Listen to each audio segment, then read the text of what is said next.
पुरीचं पीठ असतं ना, थोडक्यात मला वरून ते पीठ खुसखुशीत पाहिजे.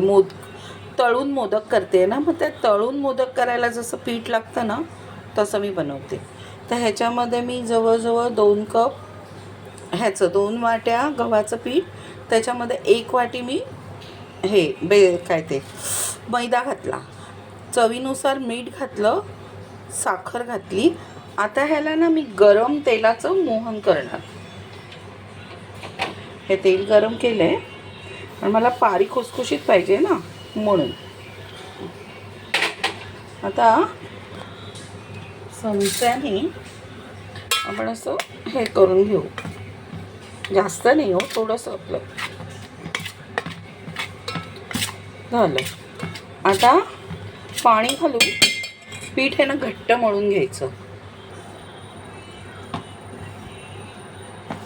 असं पीठ मळून घेते मी घट्ट, मग दाखवते मळल्यावर. हे बघा, मी असं बघा खूप घट्ट मळलं आहे पीठ. असं पीठ घट्ट मळून घ्यायचं चांगलं. थोडं तेल घालून बंद करून 10 मिनटं असं ठेवून देते, मग त्याच्यानंतर दाखवते. हे बघा, असं पीठ मळून झालं. मग असं मी गोळा तयार करून घेतला.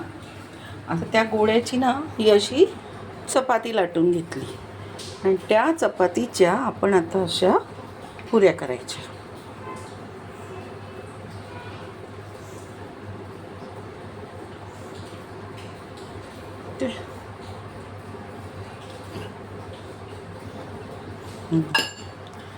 एवढ्या झाल्या.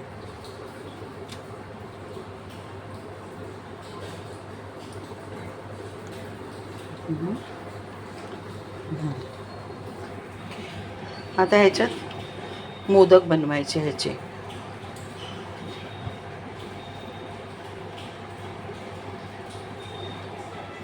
है ना,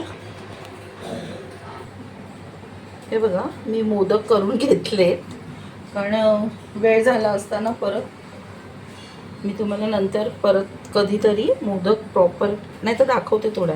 आता हे तळायला ठेवते मोदक, तोपर्यंत आपण मग मोदक कसा करायचा तो बघू. हां, हे मोदक आहे ना, हे जे आहे ते मी आता हे बघा तेल माझं तापते, ते तापल्यातच जम आहे असं हे मोदक सोडते. मंद गॅसवर करायचे, नाहीतर ते आतून आहे ना कच्चे राहतात.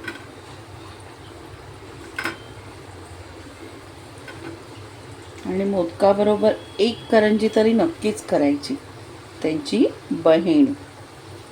मी बारीक गॅस करून ठेवते, ते होतील हळूहळू. हे बघा, हां असं घेतलं ना की ह्याच्यात आहे ना हे असं गुळचून भरायचं,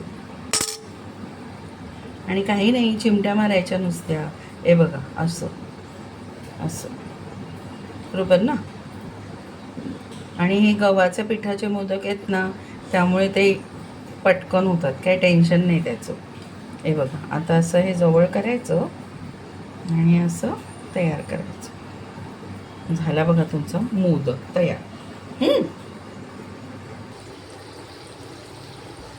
मित्रांनो, हे बघा मोदक रेडी झालेत. मी आता प्लेटमध्ये काढते. मंद गॅसवर तळल्यामुळे ना खूप छान कलर आलाय. मी व्हिडिओ दाखवताना काही चुकत असेल तर प्लीज सॉरी या, कारण मी अजून नवीन आहे. मला अजून नीट कॅमेरा कसा धरायचा, कसे व्हिडिओज करायचे, थोडंसं नवीन आहे. तर प्लीज माझं काही चुकत असेल तर मी प्रयत्न करीन चेंज करायचा. तुम्हाला काही वाटत असेल की बाबा हिचं हे चुकलं आहे, आपण याच्यात अजून फरक करावा, तर तुम्ही मला कमेंट्समध्ये सांगू शकता. बाय.